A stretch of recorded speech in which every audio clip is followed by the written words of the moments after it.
with a different McLaren, a different team for a test day. Here with Rafa again. It's a bit new for him. It's his first ever proper test day with a race team. We're here with Greystone GT. We've only gone out for one session so far. Only had 8 laps, but I was quite on the pace quickly, so I was really happy. But then I had a little bit of a smell of fuel, and obviously when you smell fuel, it's never good. So I come in, and unfortunately we do have a fuel leak. So the team are busy fixing that now. The whole point of these 2 days is to basically get Rafa used to a proper test day with a proper race team. Greystone actually used to just do test days, but now they're an actual race team. They've been very successful over the last couple of years. So here the rest of the afternoon, we're gonna be actually splitting time with Jem. I think she's gonna go out first and test the car, make sure that car is okay. But then I'm gonna go out for a good 10, 12 laps or something, come back, switch seats, and watch the data while she kind of goes back out. So she's gonna actually be working with me and looking at the data and the video. We did some of that earlier, which was really helpful. One of the things that I actually did before coming was did quite a bit of sim work on the track. And now that I've looked at the car footage that she did and Oliver Webb did as well, it almost felt like it was a sim. So I feel really comfortable with the track and sort of the braking points, the turning points, the gears to be in. And it's really just a matter of going out and executing it and putting it to practice. So her and I are going to be comparing the video and the in-car footage to see where I can start kind of picking up the pace with respect to her. So I'm really looking forward to all of that, and I think it's going to be really cool footage coming out of it.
Lap and he did another lap and then he really went for it, and we could see on the timer that he was up in the first sector. Like, oh my god, he's really going for it.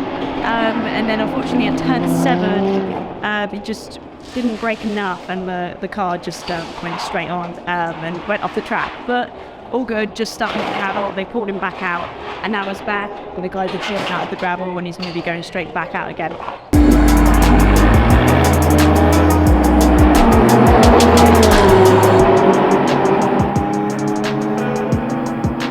How was the car then for you?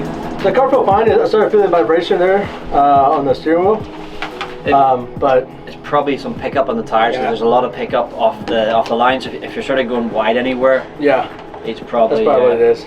I had to go wide a couple of times to let some people by. Like the GPs were coming around, so I stayed wide on a couple places. Yeah, but don't try not to do that if you can, because that literally then puts all the pickup on your tires, and because you're still learning the track, if you're not going fast enough, you don't clean the pickup back off, and you're just basically driving around on jelly. Yeah, so that makes sense. It'll make the car feel like pretty horrible. Okay. The actual through the corners is pretty good. Then this is turn 4, so this is the real long right-hand one. Mm-hmm. That you then accelerate up to this is where you go under the bridge here. So just on the power through 4. First thing you're thinking here is eyes up. Where's that exit curb? That's where the only place you want to be going. No matter what speed you're doing, here you can start to pick up the exit curb, and that's where you'll definitely be getting just loads of crap on your tires. And actually, you've probably done it to be like, oh no sir, after you. Yeah, and that's probably why I stayed in the inside, because it came on the outside. Nah, freak them. They will expecting you to be going wide on the line, and then they'll cut up the inside whenever they're able to get past you. Got it. So frig. That's why I was on the inside. Now that I look at it, yeah. I saw the guy behind me. Right, let's get you back out there. Get some. Let's do this. So I just went out my first session. It's a really fun track. I actually ended up in the gravel. Like I think on my third lap, I had to get pulled out and takes all kinds of work to get the gravel out. But I was going into turn 7. I went in a little too hard. It's actually a harder braking zone than I thought. So when I turned the car wasn't turning, and I sort of spun into the gravel. So got me rescued. Went back out and did a good 6-8 laps. I did a 2:06 my first time out, or my best lap out. So about maybe 12 seconds off the pace. Jem did a 1:56 and some change. So about 8-10 seconds off her pace. So if I can get to 2 minutes here by the end of the day, it would be awesome. Otherwise, I'm going to hunt it up to tomorrow.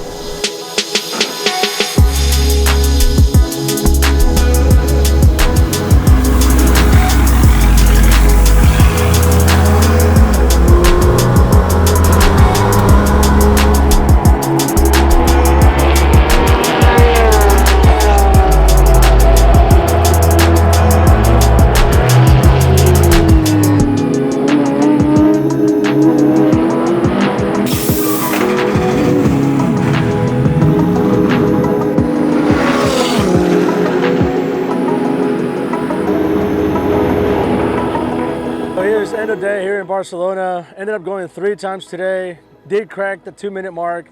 Hit a lot of consistent 2s. Here late in the day, the sun was kind of in my eyes in a couple of spots. I wasn't as, I would say, confident going in, and I think it impacted maybe half a second on a couple of corners. But overall, really happy with what it went, how it went. I think it kind of proves that I have at least the potential to be competitive out here in Europe and the series that we want to participate in, the McLaren Trophy series. Really comfortable with the car. Great setup here with the team, with Greystone GT. And just overall really happy to be out here with Jem, Tara, and actually Paige. I didn't mention it earlier, but Paige is here as well. And she's just kind of learning the process of what a track day compared to an actual test day and race day looks like. So we're going to be pushing her to get into her racing license and hopefully into a race car here pretty soon. So I'm really glad that she is also part of the team that's out here. And overall, just taking it all in, it's Barcelona. It's freaking incredible. So yeah, super happy. Plan tomorrow. We got two more new sets of tyres tomorrow. So plan is to go out in the morning, absolutely smash it, and then hopefully give the rest of the day to Rafa for him to, just get used to the car again and the track, because it's his first time here, so I feel like he deserves that. So that's today wrapped up. On to day 2. Let's see how it goes. See you in the morning.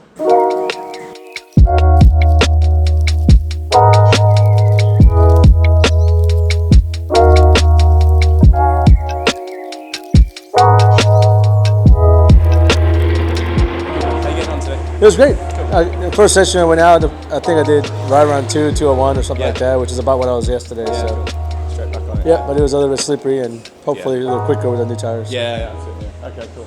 Nice one. All right, so it's day 2 here in Barcelona. I did just go out in my first session. It was in the older tires. I did a 2:07, 2:01 thereabouts, I believe, which was roughly about where I was yesterday, maybe half a second off the pace. Everybody was 2 seconds slower today with the little slipperier track, so I just got new fresh tires, and we'll see if I can do better than I did yesterday. The track is really cold. Like when I went out this morning, going into, in your head, you're like, right, I'm going to go for it, especially after like last night, after doing a really good time. I really wanted to go out there and really push, but no, the track was pretty cold. I mean, going into turn 10, it was like literally left, right, and it was just not taking it whatsoever on the braking. But got there, found the limit, and then just took a step back, and now going to go out after Rafa in a bit and just push then, because it's getting a little bit warmer, I can feel it. So yeah, let's go for it.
my second session of the day on fresh tires. Did a 57.5, 1:57.5, which is really over 2 seconds faster than I did yesterday. So hopefully we can continue to push the rest of the day, but really excited and happy with the results of this last session. It's actually quicker than I thought I would be, so really happy with it all. So, 2 official test days finished. Me and Rafa in the Greystone GT4 McLaren. Very successful 2 days. I think we've literally beaten anything we wanted to do. We've just gone way past that. We've gone way past it. I've got into a fastest time. I never thought I'd do that quickest time, to be honest. I never thought I'd get into the 54s, and I've done that, so I'm happy. This man right here got into the 56s. First time on this track. Hasn't raced competitively properly yet in the Europe, so you should be proud of yourself. Yeah, really happy with 1:56.9 being the fastest lap, last lap of the day as usual. Somehow I find enough energy to push the last lap, and really happy with the way the whole weekend went, or the couple days went, and really excited to have actually come to Barcelona and look forward to racing here later in the year. Yeah, exactly. And I mean, we're both absolutely knackered, but like we said, we've done our quickest times on the last day. Yesterday we didn't have, the best day ever because we didn't have much track time, did we? Day, yep. But it was kind of, well, it wasn't great, but it was good in a way because we could go through data and, we knew exactly what we had to do today and we made the most of it and we got loads of seat time. It'll be interesting to see how many laps we actually did because we've been in a lot, haven't we? Yeah, today we did a lot of laps. But yeah, overall, very successful and just excited for the future now. Yeah, looking forward to it. Let's do this. Yep. Good work. And thank you for watching. As always, tell your friends, tell your family. See you next time. Whoop, whoop.